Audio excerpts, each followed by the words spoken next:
আসসালামু আলাইকুম রহমতুল্লাহ। Welcome to Molla news TV. Molla news টিভির পক্ষ থেকে ব্যাংকের গ্রাহক ভাই বোনেদের জন্য একটি মহামূল্যবান গুরুত্বপূর্ণ আপডেট নিউজ নিয়ে আপনাদের মাঝে উপস্থিত হলাম। বাংলাদেশে সর্বোচ্চ ভালো অবস্থানে থাকা 10টি ব্যাংকের নাম ঘোষণা করেছেন বাংলাদেশ ব্যাংকের গভর্নর। সেই ব্যাংক 10টির নাম কি জানতে হলে আপনাদের নিউজটি দেখতে হবে।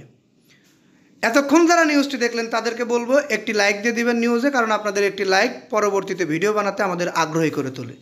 আর্থিক অনিয়মের কারণে দুর্বল হয়ে পড়া ব্যাংকগুলোকে ঋণ দেবে বা ঋণ দিতে রাজি হয়েছে 10টি ব্যাংক। যে 10টি ব্যাংক দুর্বল ব্যাংককে ঋণ দেবে সে 10টি ব্যাংকের আর্থিক অবস্থা অবশ্যই সর্বোচ্চ ভালো অবস্থানে রয়েছে। তাদের মধ্যে এই ঋণের গ্যারান্টি বা নিশ্চয়তা দেবে বাংলাদেশ ব্যাংক। বাংলাদেশ ব্যাংকের গ্যারান্টির পরিপ্রেক্ষিতে দুর্বল ব্যাংকগুলোকে 10টি ব্যাংক ঋণ দিচ্ছে। সেই 10টি ব্যাংকের নাম ঘোষণা করেছেন ডক্টর আহসান এইচ মনসুর। নামগুলো কি? ঋণ সম্মত হওয়া 10টি ব্যাংকের মধ্যে রয়েছে রাষ্ট্রায়ত্ত সোনালী ব্যাংক।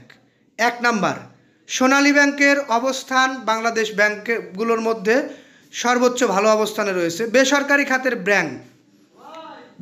খাতের ব্যাংকগুলোর মধ্যে রয়েছে BRAC Bank, Eastern Bank, the City Bank, Shahjalal Islami Bank, Mutual Trust Bank, Pubali Bank, Dhaka Bank এবং ডাচ বাংলা ও ব্যাংক এশিয়া। এই 10টি ব্যাংকের অবস্থান বাংলাদেশে সর্বোচ্চ ভালো অবস্থানে। এদের কাছ থেকে ঋণ নিয়ে তারল্য সংকটে থাকা ব্যাংকগুলো ঘুরে দাঁড়াবে বলে আশা করছি আমরা, ইনশাল্লাহ। দেখা যাক কি হয়। এ বিষয়ে বাংলাদেশ ব্যাংকের মুখপাত্র ও নির্বাহী পরিচালক হোসনে আরা শিখা সাংবাদিকদের জানান, দুর্বল ব্যাংকগুলোকে দেওয়া ঋণের টাকা ফেরত চাইলে সবল ব্যাংকগুলোকে 3 দিনের মধ্যে ফেরত দেবে বাংলাদেশ ব্যাংক। কোনো ব্যাংক ঋণ দেওয়ার জন্য কোনো টাকা নিতে পারবে না। আপনাদের বিষয়টি বোঝাতে পেরেছি কিনা জানি না, তবে এই জিনিসটা আমি বোঝাতে পেরেছি আপনাদের, আশা করি। বাংলাদেশে সর্বোচ্চ ভালো অবস্থানে থাকা 10টি ব্যাংকের নাম বলেছি।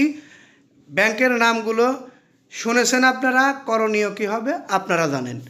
এতক্ষণ আপনারা যারা আমাদের নিউজটি দেখলেন তাদেরকে বলবো, যদি কোনো মতামত থাকে অবশ্যই কমেন্ট বক্সে জানাবেন।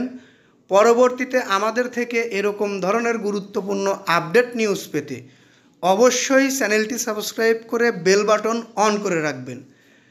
আপনারা ভালো থাকবেন, পরবর্তী নিউজটির জন্য অপেক্ষায় থাকবেন। এই বলে আমি এখান থেকে বিদায় নিচ্ছি। আসসালামু আলাইকুম রহমতুল্লাহ।